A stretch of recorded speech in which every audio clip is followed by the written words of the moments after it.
दोस्तों,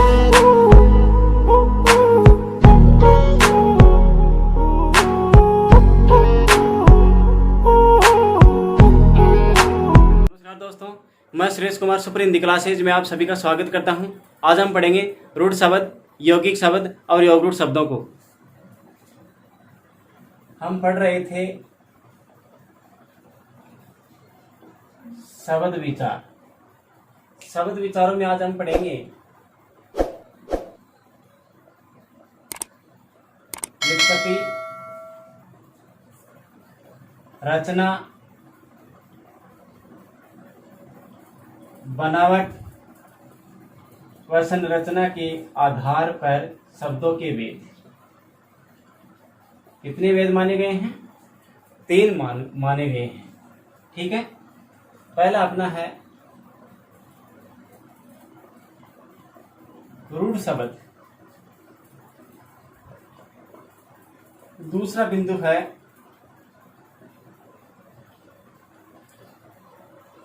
यौगिक शब्द। तीसरा बिंदु अपना है योगरूढ़ शब्द। देखो, सबसे पहले हम अध्ययन करते हैं रूढ़ शब्दों का।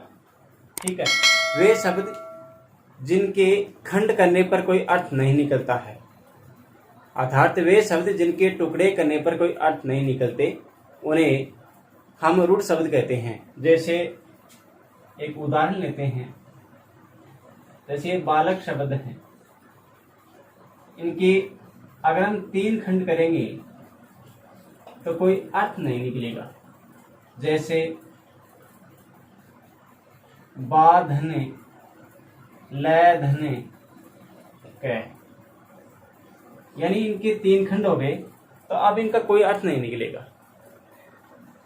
यानी ये जब एक जगह है तो इसका अर्थ निकलेगा, ये जातीयवाचक संज्ञा का रूप होगा।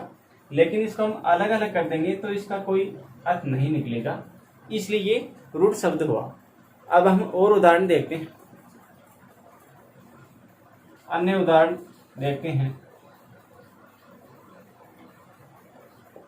जैसे लड़का,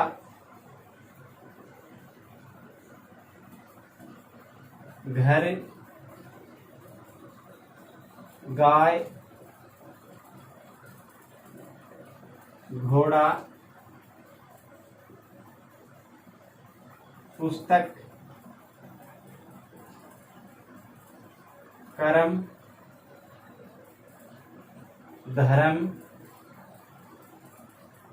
काम, मोक्ष। यानी और भी बहुत सारे शब्द हैं जो रूढ़ शब्द होते हैं, लेकिन जो मैंने ये शब्द लिखे हैं ये भी क्या है? रूढ़ शब्द है। देखो, लड़का, हम इसको अलग करते हैं। इसमें भी हम 3 खंड करेंगे। जैसे लय धने, अड़य धने, का। ठीक है, 3 पदों का योग हो गया, लेकिन इसका कोई अर्थ नहीं निकलेगा। यानी जब एक जगह है तो इसका अर्थ होगा, यानी जातीयवाचक संज्ञा का रूप है। लेकिन अगर हम इसको अलग अलग कर देंगे तो इसका कोई अर्थ नहीं निकलेगा। ठीक है, ये हो गया अपना रूढ़ शब्द। अब इसका नियम जान लेते हैं। एक तो इसका नियम ये है कि इनके टुकड़े करने पर कोई अर्थ नहीं निकलता है। दूसरी पहचान क्या है हम जानते हैं। दूसरी पहचान इसकी क्या है?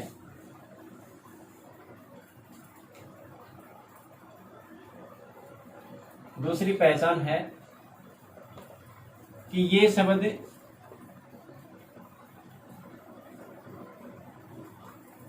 यानी संधि, समास, उपसर्ग, प्रत्येक के योग से नहीं बनते। ठीक है, प्रत्येक योग से नहीं बनते हैं। अब हम योगी शब्दों को समझते हैं।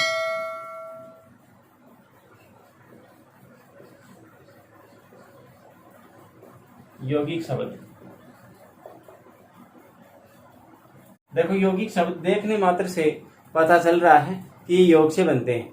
जैसे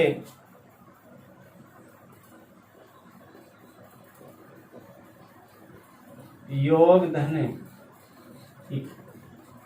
ठीक है, योग से बनेंगे। यौगिक शब्द किसे कहते हैं?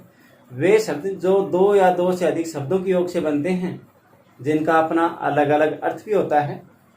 ठीक है, जैसे समझते हैं प्रतिदिन। अब देखो प्रतिदिन में प्रति उपसर्ग है और ये दिन है, ये मूल शब्द है, इसका अपना अलग अर्थ होगा। और ये दिन शब्द है, इसका अपना अलग अर्थ होगा। ठीक है, इसी प्रकार से विद्यालय,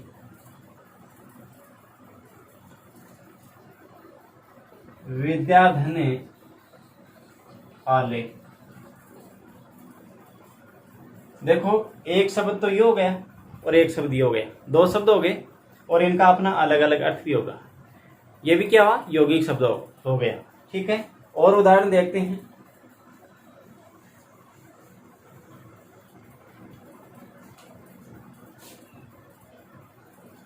अन्य उदाहरण देखते हैं। जैसे राजमाता,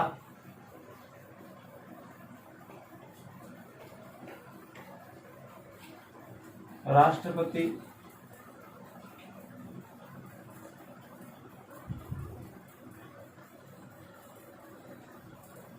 दूध वाला,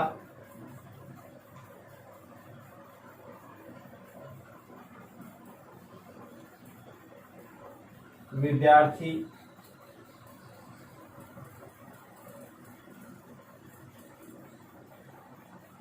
पुस्तकालय,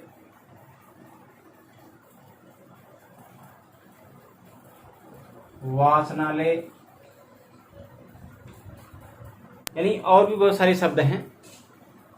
अब देखो इसकी एक पहचान तो क्या हो गई कि ये दो या दो से अधिक शब्दों के योग से बनते हैं और इनका अपना अलग अलग अर्थ होता है।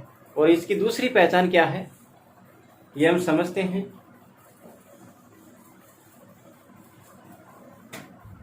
दूसरी पहचान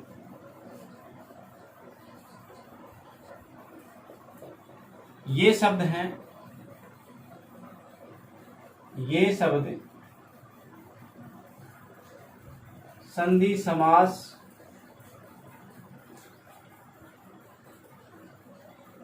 उपसर्ग वह प्रत्यय के योग से बनते हैं।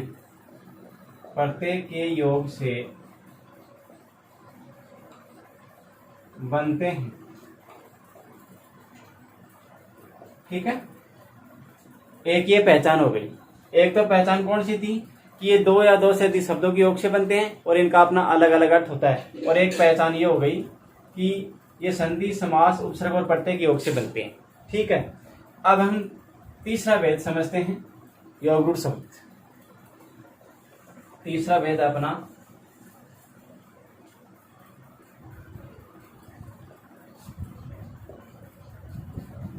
योगरूट शब्द। यानी ये शब्द भी क्या है, दो या दो से अधिक शब्दों के योग से बनेंगे, लेकिन फर्क यही है कि ये किसी विशेष शब्द के लिए रूढ़ हो जाएंगे, यानी किसी विशेष शब्द के लिए रूढ़ हो जाते हैं। जैसे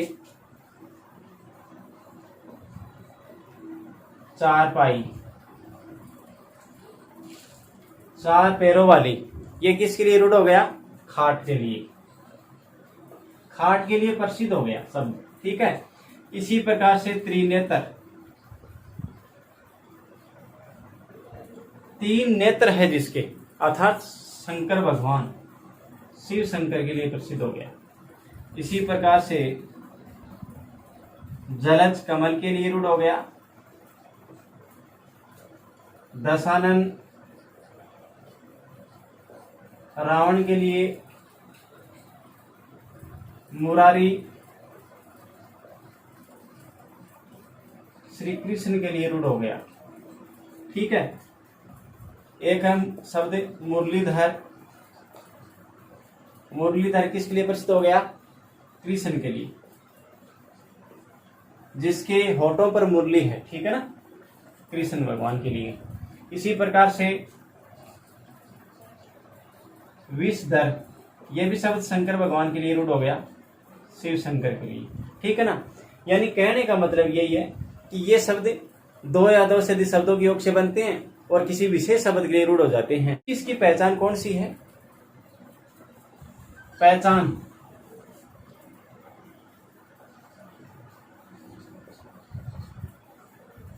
यानी इसकी पहचान कौन सी है? पहचान है कि इसमें बहुवरी समास के उदाहरण आते हैं, ठीक है। इसकी मुख्य पहचान कौन सी है? कि इसमें बहुवरी समास के उदाहरण आएंगे, ठीक है। अब देखो, एक ही मुख्य बात है, ये जो योग रूप शब्द है, ठीक है, इसमें बहुवरी समास के उदाहरण आते हैं, लेकिन जो यौगिक शब्द है, यौगिक शब्द, इसमें बहुवरी समास के उदाहरण नहीं आते। ये मुख्य बात है। यानी ये जो बात है याद रखने योग्य है कि इसमें बहुवरी समास का प्रयोग नहीं होता है। कौन से शब्दों में? यौगिक शब्दों में। अब हम तीनों को एक साथ समझते हैं।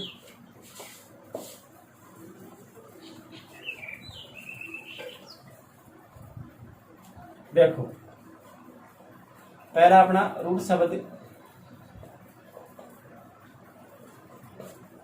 इसमें उपसर्ग पढ़ते संधि समास, यानी ये शब्द है उपसर्ग प्रत्यय संधि और समास के योग से, समास के योग से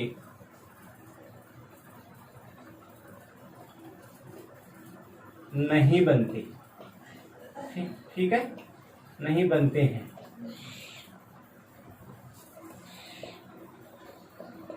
यौगिक शब्द है, ये इसका विपरीत है। ये शब्द उपसर्ग प्रत्यय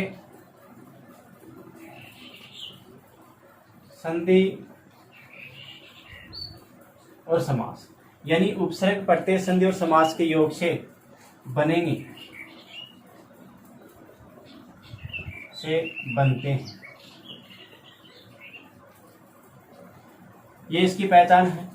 यौगिक शब्द क्या है? उपसर्ग प्रत्यय संधि समास के योग से बनते हैं, लेकिन रूढ़ शब्द है वो उपसर्ग प्रत्यय और संधि समास के योग से नहीं बनते हैं। अब मुख्य बात यही है कि जो समास शब्द लिखा हुआ है इसमें बहुवरी समास का प्रयोग नहीं होगा, बहुवरी समास नहीं आएगा, ठीक है ना, यौगिक शब्दों में। अब तीसरा बिंदु अपना है योग रूप शब्द, योग रूप शब्द, ठीक है ना, योग रूप शब्द है, इसमें बहुवरी समास, बहुवरी समास का प्रयोग होगा, ठीक है। तो देखो, हमने पहचान समझ ली कि रूढ़ शब्द जो होते हैं जिनके टुकड़े करने पर कोई अर्थ नहीं निकलता है, अर्थात जिनके खंड करने पर कोई अर्थ नहीं निकलता, उसे रूढ़ शब्द कहते हैं। यौगिक शब्द दो या दो से अधिक शब्दों के योग से बनते हैं, जिनका अपना अलग अलग अर्थ होता है। और तीसरा बिंदु अपना योग रूढ़ शब्द, यानी इसमें बहुवरी समास का प्रयोग होगा। ये भी दो या दो से अधिक शब्दों के योग से बनते हैं, बहुवरी समास के उदाहरण इसमें आएंगे, ठीक है। और इसमें क्या है? उपसर्ग प्रत्यय संधि समास के योग से बनते हैं, लेकिन विशेष बात ये बहुवरी समास है, ये नहीं आएगा। तो दोस्तों, आज की क्लास हमारी यही समाप्त होगी। जय हिंद, जय भारत।